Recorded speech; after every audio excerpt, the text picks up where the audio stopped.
अभी तक हमने उसका सिर्फ एक पार्ट किया है नवांश का। वो सिर्फ इतना किया है कि हमने ये देखा है जो कुंडली में हमारे प्लैनेट्स हैं, नो के नो, जो लगन चार्ट के हमारे प्लैनेट्स हैं, वो नवांश में जाने के बाद वो कमजोर हुए हैं या मजबूत हुए। हमने हम्म। सिर्फ ये चेक किया है। वो कैसे चेक किया है हमने? वो एक तो हमने चेक किया है कि अगर कोई प्लेनेट लगन कुंडली में भी और नवांश चार्ट में भी, दोनों में एक ही राशि में अगर है, मान लो लगन कुंडली में आपका बृहस्पति वृषभ राशि में था 2 नंबर में, ठीक है, और नवांश कुंडली में भी वो वृषभ राशि में है, टोरस में। तो इसका मतलब ये है कि जो आपका बृहस्पति है वो वर्गोत्तम है, वो पावरफुल है। ठीक है, क्या कहा हमने उसको? वर्गोत्तम कहा। यानी कि लगन चार्ट और नवांश चार्ट में जब कोई भी प्लेनेट सेम राशि में रहे तो उसको हमने कहा वर्गोत्तम। नंबर वन, वर्गोत्तम का मतलब है कि ये पूरी पावर में है, अपने अपने 100% रिजल्ट डिलीवर करेगा। अच्छे करेगा या बुरे करेगा वो डिपेंड इस बात पे करेगा कि वो किन घरों का स्वामी होकर बैठा है आपकी कुंडली, लगन कुंडली। सर ठीक है। किसके साथ बैठा है, एस्पेक्ट वो सब भी आते हैं अंदर नहीं, कैसे? अभी सिर्फ हमने उसको एक एक बोला कि ओके। वर्गोत्तम है या नहीं है। फिर दूसरी बार हमने उसकी ताकत पहचानने के लिए हमने बोला कि वो किस साइन में गया है।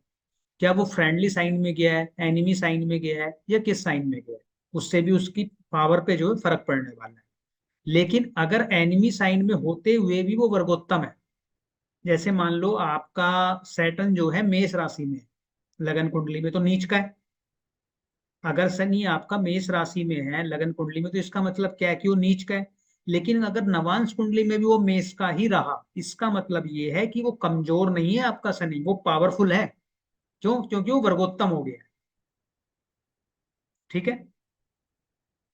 तो ये तो हमने उसकी नंबर एक पे पहचाने कि उसकी ताकत कैसे पहचानी जाएगी। नंबर दो, अब अगर वो पावर में तो आया, मान लो वर्गोत्तम तो हो गया आपका प्लेनेट, लेकिन वो गलत इन्फ्लुएंस में आ गया, या ऐसे प्लेनेट के इन्फ्लुएंस में आ गया जो उसको खराब करने की कोशिश कर रहे हैं।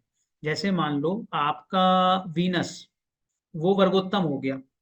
मान लो कि भाई वो लगन कुंडली में किस में था, लगन कुंडली में वो मिथुन में था और नवांश कुंडली में मिथुन में है। तो इसका मतलब क्या है कि वीनस आपका वर्गोत्तम हो गया। लेकिन उस वर्गोत्तम वीनस पर मान लो मंगल और शनि का एस्पेक्ट आ गया नवांश कुंडली में।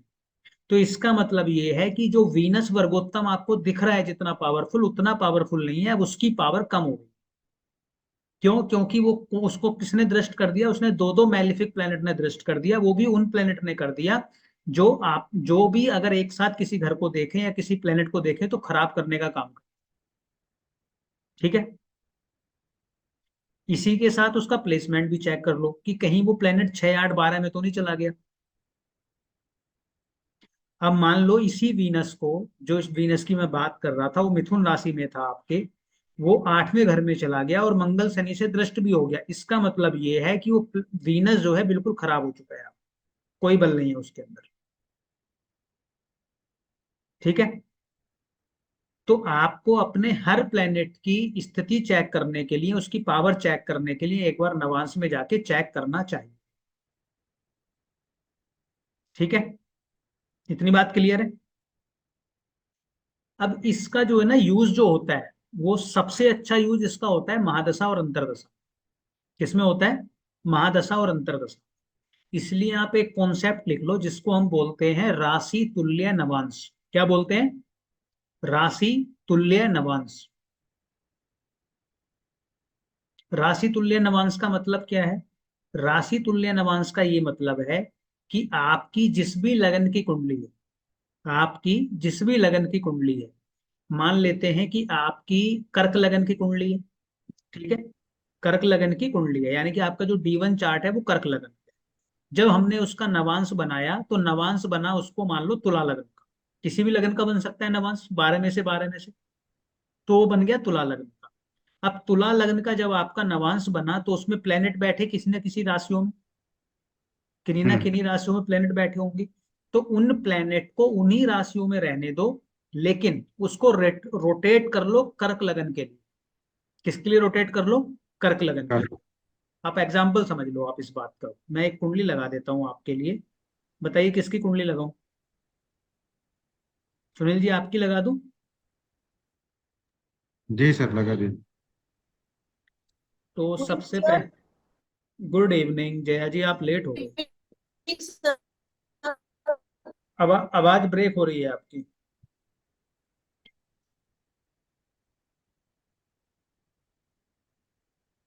आप सुनील जी की ना एक कुंडली बना लीजिए। सभी जो है इस कुंडली को ड्रॉ कर लो अपने पेपर पर, क्योंकि अगर पेपर पे आप ड्रॉ नहीं करोगे तो फिर प्रॉब्लम आ जाएगी इसमें। कुंभ लगन की आप कुंडली बना लीजिए। कुंभ लगन की कुंडली बना लीजिए, और जो जो प्लेनेट इस कुंडली में आपको दिख रहे हैं जहां भी बैठे हुए वहीं पे लिख लीजिए, यानी कि लगन चार्ट आप एज इट इज बनाओ।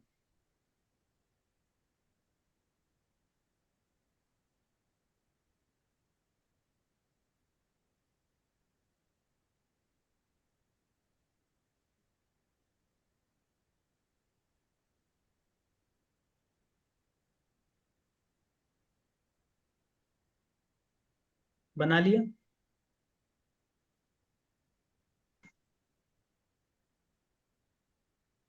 सभी ने लिख लिया ये कुंडली?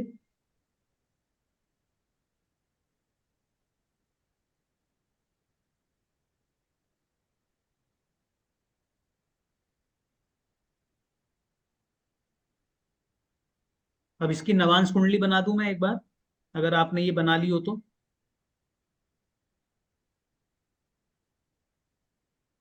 आप चैट में भी लिख सकते हैं यस नो जो भी।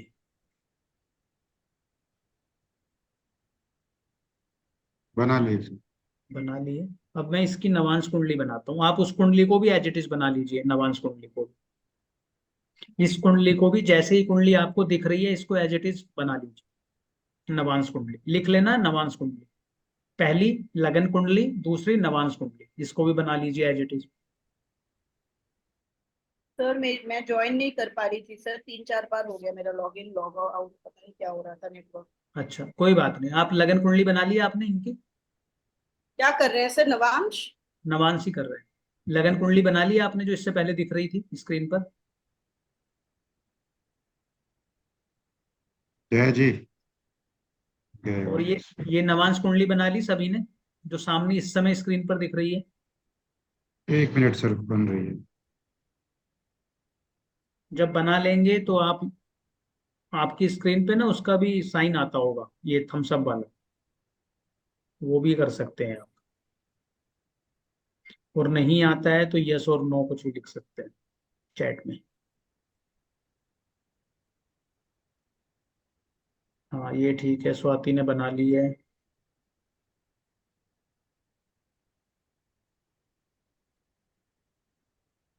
सुनील सर जी मुझे बना ली। बताएंगे सर क्या कर रहे हैं नवांश में, क्या सिखा रहे हैं आप सर, बनाना? राशि तुल्य नवांश। अच्छा, तो ये सर क्या करना है, नवांश का बना ले क्या? हाँ ये बना लो, पेपर पर ड्रॉ कर लो अपनी कॉपी पे। Okay okay.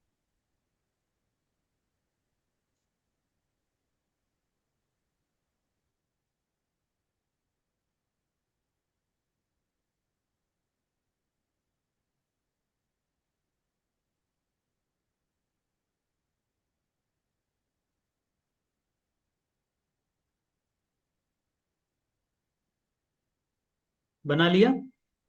हाँ सर। अब आप तीसरी एक कुंडली बनाइए।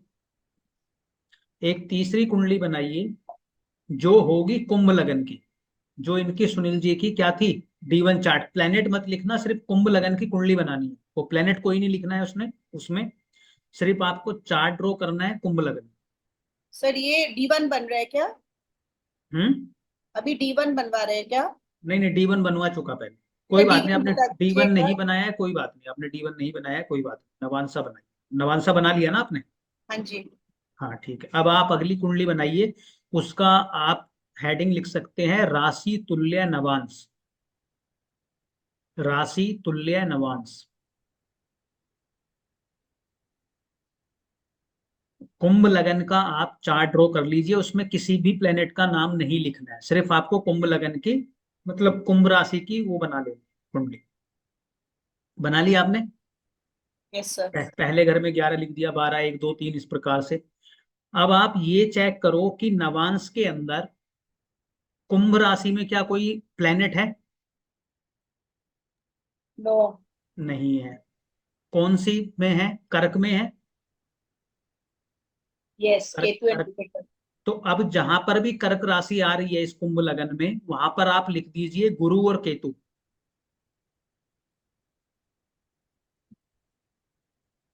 गुरु और केतु यानी कि छठे घर में आ रहा होगा 4 नंबर, तो वहां पर लिख दीजिए गुरु और केतु। उससे आगे कौन सी राशि में प्लेनेट है? तुला में। तुला कौन से घर में आ रही है? 9th house. नौ। तो वहां पे लिख दीजिए सूर्य। 9वें घर में लिख दीजिए सूर्य। 10वें घर में कौन कौन सी राशि, कौन कौन से प्लेनेट आ रहे हैं? मंगल, शनि और बुध। वो लिख दीजिए, मंगल, शनि और बुध। 11वें घर में कौन आ रहा है? शुक्र, उसको लिख दीजिए। 12वें घर में आ रहा है राहु और चंद्रमा। 12वें घर में आ रहा है राहु और चंद्रमा। चंद्र। ये लिख लिया आपने सबने? यहां तक कोई डिस्कनेक्ट किसी का? नहीं। नहीं, ठीक है। अब इसको यूज कैसे करना है? आप जो है, आप कोई, आप में से कोई एक जो है मुझे उस जो आपने बनाया है उसका फोटो खींच के भेजो। अच्छी। अच्छा, साफ सुथरा कौन बनाता है? कोई बात नहीं, जैसा भी बनाया, जिसने बनाया उसका एक फोटो खींच के मुझे भेज दो, मतलब ग्रुप में डाल दो। मैं स्क्रीन पे लगा दूंगा फिर उनको। तीनों तीनों कुंडलियों का एक साथ लगा भेज देना। मेरे पास तो एक ही फोन है, कोई और भेज दो। हाँ, एक हाँ ही फोन। भेजो। आप भेज रहे हो सुनील जी, भेज दीजिए।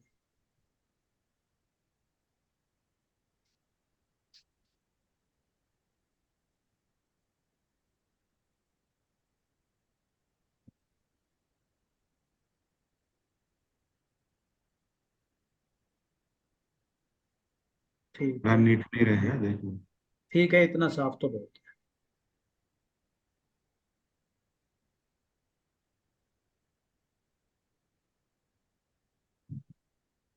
ठीक है, इसको मैं लगाता हूँ स्क्रीन पर।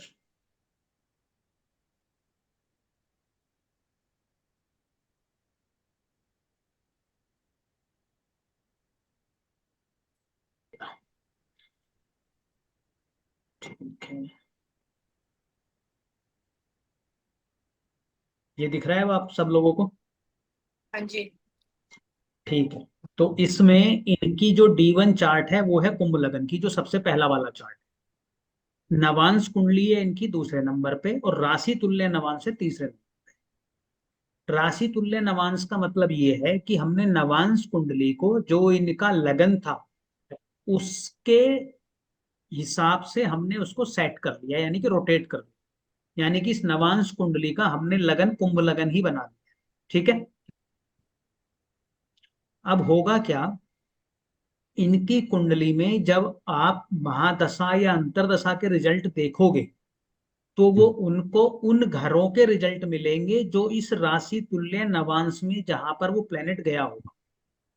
बात समझ में आई या सर नहीं? थोड़ा सा काइंडली थोड़ा ऊंचा बोलेंगे सर, यहाँ सुनाई नहीं दे रहा है मुझे एकदम भी, पता नहीं क्या हो रहा है नेटवर्क का issue। मैंने ये कहा कि हम इस राशि तुल्य नवांश का जो यूज करेंगे वो करने वाले हैं महादशा और अंतरदशा के। ठीक है।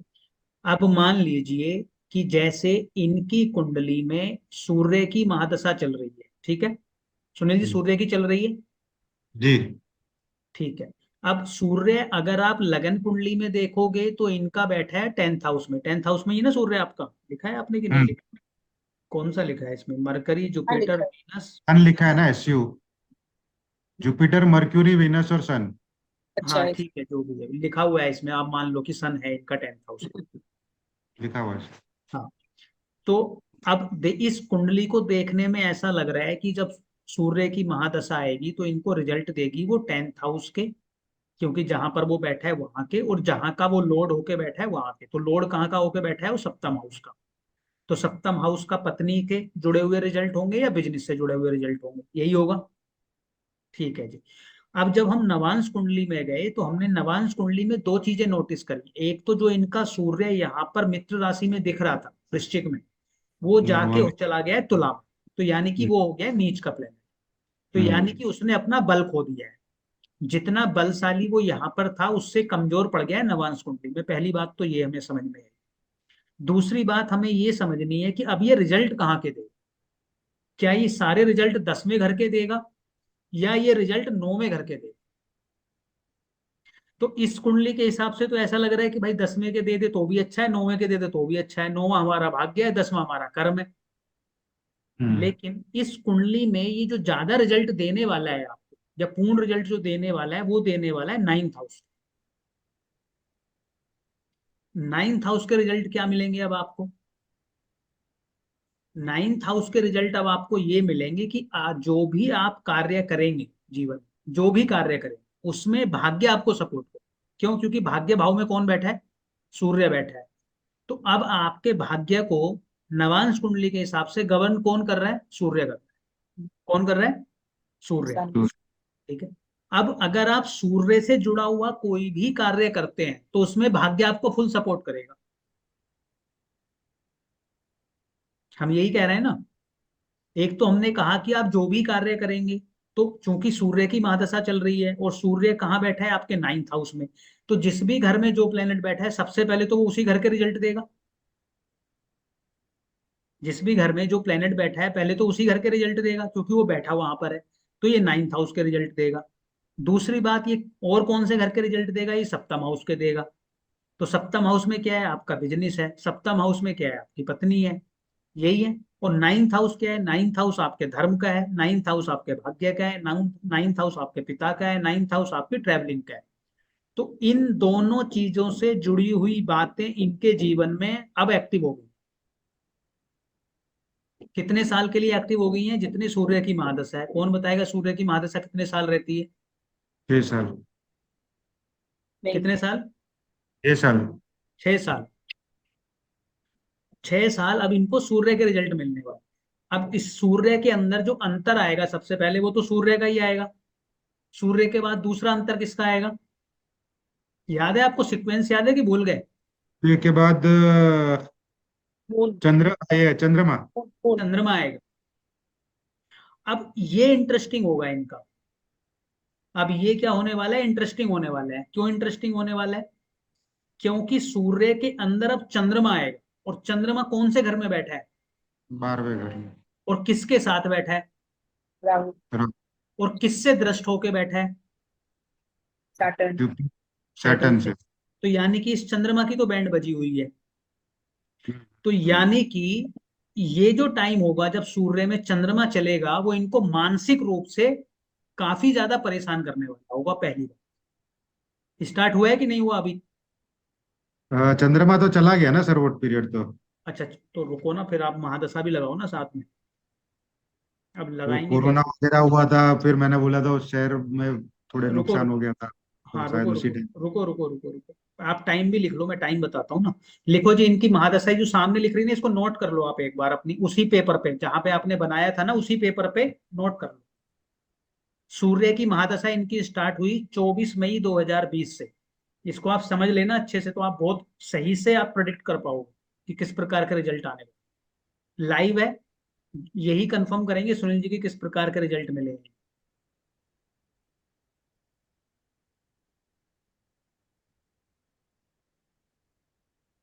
एज इट इज लिख लो जैसे ही लिखा हुआ है। महादशा जब लिख लो तो आप बता देना। लिख लिया है?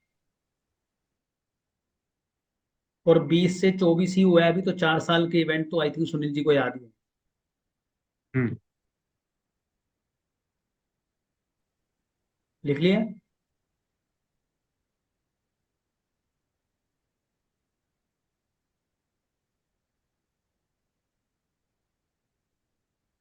सर महादशा से क्या मतलब है? महादशा से क्या मतलब है? मतलब महा- मतलब महादशा आप से हम ये बोल कह रहे रहे हैं हैं। कि सूर्य की महादशा है और 6 साल। आपकी आवाज ब्रेक हो रही है। चारू जी रिपीट करो, आपकी आवाज ब्रेक हो गई, नहीं समझ आया। सर आप बोल रहे कि सूर्य की महा सूर्य की महादशा। अच्छा, गड़बड़। हाँ, नेटवर्क में शायद प्रॉब्लम है, आवाज ब्रेक हो रही है बार बार। लिख लिया, ये लिख लिया, महादशा लिख लिया आपने सभी लोगों ने? जी। ठीक है, अगर लिख ली है तो फिर हम अगला ये लगाते हैं। अब ये कुंडली दिख रही है आपको? हम्म। ये दिख रही है। तो सूर्य कब खत्म हुआ इनका, बताओ देख के आप। 15/9/2020। 15/9/2020। अभी सूर्य में सूर्य को आप छोड़ दो। उसके बाद कब कौन आया? चंद्रमा। चंद्रमा 12/3/221, 2021। कब से कब तक रहा चंद्रमा? कितने महीने? 3-6 महीने। 6 महीने। हाँ, एग्जैक्टली 6 months। 6 मंथ था वो। 6 मंथ का टाइम पीरियड सुनील जी आपके लिए कैसा था? आर्थिक नुकसान और कोरोना दोनों। आर्थिक नुकसान, कोरोना तो कोरोना आपको हुआ था? हाँ जी, सेकंड मतलब टुवर्ड्स एंड हुआ था। ठीक है, कोई बात नहीं, इन्हीं 6 महीनों में हुआ था जब चंद्रमा चल रहा था। हाँ, आर्थिक नुकसान तो कंफर्म इसी टाइम पे था। ठीक है। आर्थिक नुकसान क्यों हुआ इस कुंडली में जब चंद्रमा चला? 12वें घर में इसलिए। 12वें घर में है और पीड़ित अवस्था में। पीड़ित क्यों बोला मैंने? राहु के साथ बैठा है, हाँ। शनि से दृष्ट है। नहीं, आर्थिक नुकसान ही क्यों हुआ? आर्थिक ही क्यों? 12वां घर एक्सपेंस। क्या है? चंद्रमा से। और 12वां घर क्या है? Solar house. 12वां घर क्या एक्सपेंस। है? वो तो हेल्थ का भी है, वो तो। तो कोरोना भी 12वां तो घर हुआ था उनको। हानि है, हानि। 12वां घर हानि है। और उन्होंने दोनों इवेंट कंफर्म करे। उन्होंने कहा कि कोरोना भी हुआ, उन्होंने कहा फाइनेंशियल लॉस भी हुआ। तो 12वां घर क्या है? बीमारी, हॉस्पिटलाइजेशन भी है। और 12वां घर क्या है? हानि भी है। एक्सपेंस। ऊपर से जो चंद्रमा है इस नवांश में अगर आप देखोगे तो कौन से घर का मालिक होके गया है? सिक्स्थ लॉर्ड होके गया है। कौन से घर का मालिक होके गया है? सिक्स्थ लॉर्ड होके गया है। ठीक है जी, चलो कंफर्म कर दिया। अगला वाला इवेंट कौन आया? मंगल आया। मंगल कितने महीने रहा? मंगल 4-5 महीने रहा होगा। महीने, हाँ। उस मंगल की प्लेसमेंट कहाँ पर है? 10th हाउस में। मंगल सर की ये प्लेस हाँ, 10th हाउस में है। 10th हाउस में। एग्जैक्ट याद नहीं है, लेकिन घर मेरा जो नया मकान लिया वो हम्म। इसी टेन्योर के आसपास है। मेरे को एग्जैक्ट डेट याद नहीं है, हाँ, कोई लेकिन बात नहीं। मार्च अप्रैल में लिया हुआ है घर। ठीक है। क्यों हुआ? मंगल एक्टिव होने से इनकी कुंडली में क्या क्या चीजें हुई? मंगल के एक्टिव होने से एक तो इनका 10th हाउस एक्टिव हुआ, एक इनका 3rd हाउस एक्टिव हुआ, एक इनका लगन एक्टिव हुआ, एक इनका 12th हाउस एक्टिव हुआ, एक इनका 5th हाउस एक्टिव हुआ, और एक इनका 8th हाउस एक्टिव। ये क्यों बोले मैंने इतने घर? तो 10 शनि और बुध के है। कारण, क्योंकि मंगल किसके साथ बैठा है? शनि के साथ और बुध के साथ। हम्म। 12वां घर इन्वेस्टमेंट भी है। 12वां घर इन्वेस्टमेंट भी है। हम्म। इन्वेस्टमेंट इसने करा दिया होगा।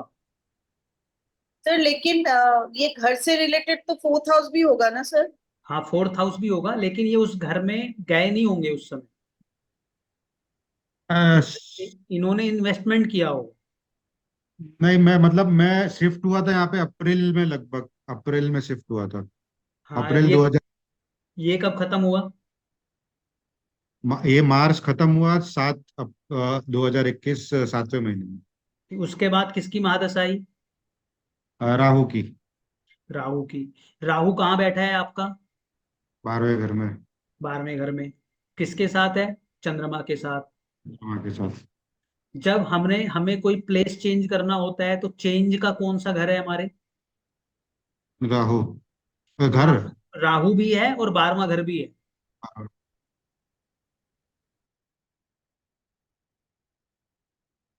उसके बाद किसकी महादशा आई? ओ सॉरी, अंतर आया राहु के बाद गुरु का।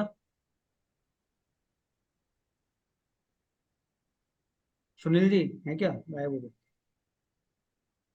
म्यूट पे चला गया था सर। अच्छा। लेकिन जो जो मेरा घर बदला जो है, हम्म। वो घर बदला मतलब इंदिरापुरम में ही बदला है, ऐसे स्थलांतर नहीं हुआ है।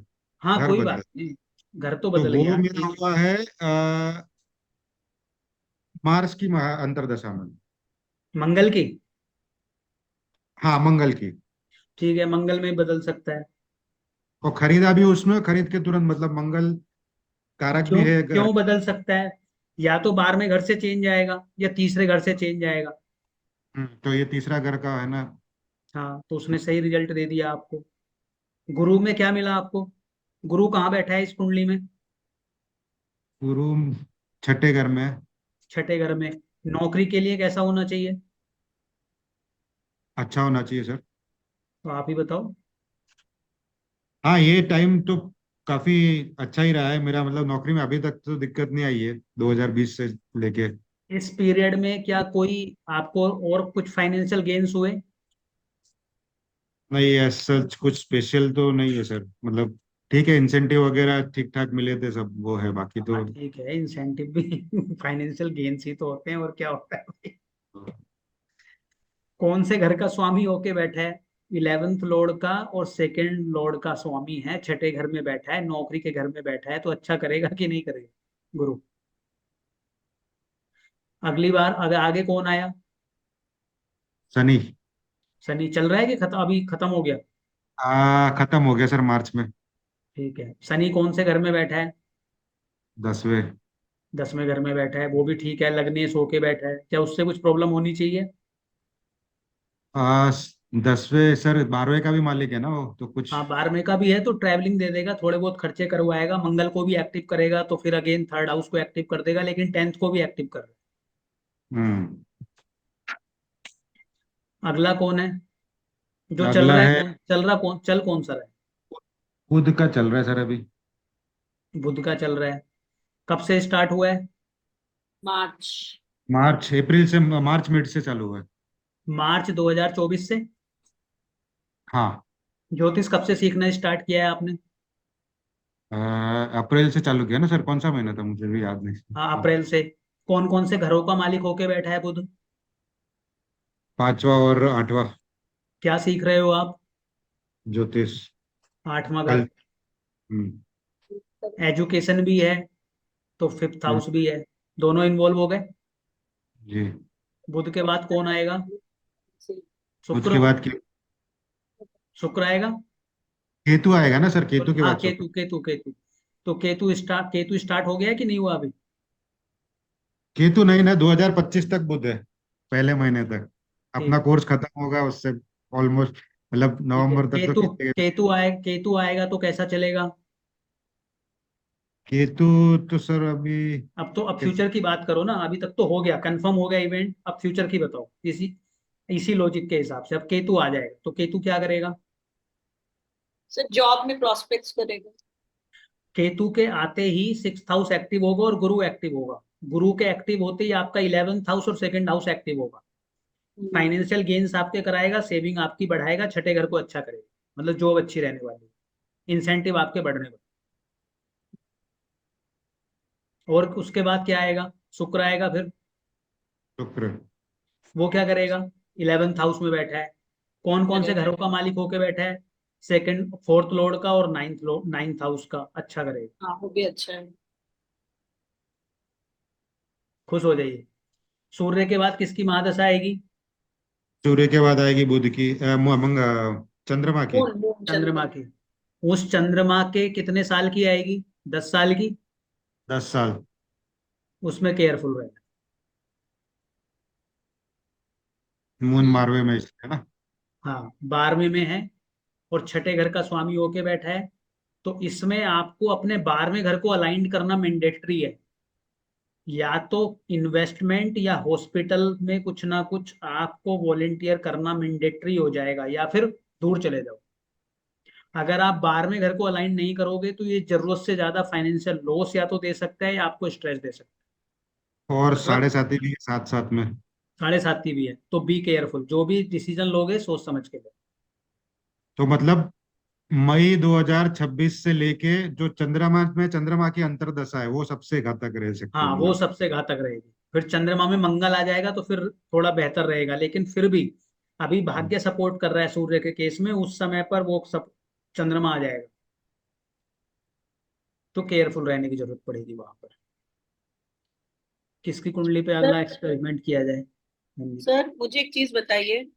तो मतलब मैंने जो स्टार्टिंग में मिस किया, पहले तो D1 बना है, उसके बाद D9, अब D1 और D9 का मिक्स राशि तुल्य नवांश बना के। जो D1 में आपका लगन था, जो हम्म। नवांश में प्लेनेट है उनको उठा के एज इट इज D1 में रख दो, ठीक है। और D1 को भूल जाओ, D1 हम्म। के प्लैनेट्स को। और ओके। अंतरदशा को स्पेसिफिकली आप उससे प्रेडिक्ट कर दो। ओके। अंतरदशा को स्पेसिफिकली आप उससे प्रेडिक्ट कर दो, जिन जिन घरों का स्वामी है और जहां पर जाके बैठा है वही रिजल्ट देगा वो आपको। लेकिन एक चीज का ध्यान रखना, हम नवांश की बात कर रहे हैं ना, तो नवांश कौन सा हिस्सा है? 9वां हिस्सा है। हम्म। तो कितने मिनट में चेंज होता होगा नवांश? 2 घंटे में लगन चेंज होता है, उसके 1/9वें हिस्से में लगभग 13 मिनट में नवांश चेंज हो जाएगा। तो अगर आपके टाइम बर्थ के वेरिएशन में डिफरेंस है कुछ भी, तो नवांश बदलेगा, ओके। तो फिर प्रोडिक्शन वहां पे गड़बड़ा जाएगी। 5 मिनट से वो पूरे घर बदल जा रहे हैं, मैंने देखा था। हाँ, क्योंकि 13 मिनट में तो पूरा नवांश चेंज हो रहा है, और उस 13 मिनट में भी कौन सी लाइन पर आप हो ये अभी आप नहीं पता। हो सकता है 2 मिनट बाद ही आपका नवांश चेंज हो जाए, हो सकता है कि 11 मिनट पे चेंज हो। तो अपने नवांश को अपने टाइम पे पहले चेक कर लेना कि कितने मिनट में बदल रहा है, और फिर उस अपने बर्थ टाइम को जिसके लिए भी आप प्रेडिक्ट कर रहे हो उससे कंफर्म कर लेना कि कितना वेरिएशन हो सकता है। आप पता चले कुछ उसको प्रोडिक्शन दे रहे हो और वो कुछ हो रहा है, या फिर क्रॉस चेक कर लेना पास्ट के इवेंट के, जैसे हमने आपके साथ चेक कर लिए तो आपके मैच कर रहे हैं, तो मतलब आपका बर्थ टाइम एक्यूरेट है। 2-4 मिनट प्लस माइनस होगा लेकिन नवांश नहीं बदल रहा आपका। ठीक है, ये जरूर कंफर्म कर लेना।